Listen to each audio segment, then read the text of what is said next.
Sonko rek lan koy doorewaat nag ak li nga xam moo di candidature am Ngouda Mboup ñëwaat ci bu baax a baax ak candidature Bassirou Diomaye Faye bi nga xam si nag instant bi nag ñi nga xam moom moo di Amadou Ba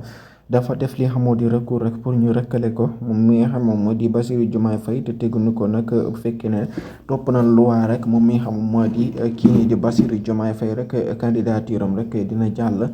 Ndax kenn condamné wu ko dara te benn loi waxul ne parti bu nu tas rek ña ca bokkoon mënuñoo demati ci élection ndax ku mu neex nga dem ci ay parti wala coalition dem ci nga def li nga xam nga dem ci fi nga xam si ne moom moo di ay élection loolu la loi bi wax kon nag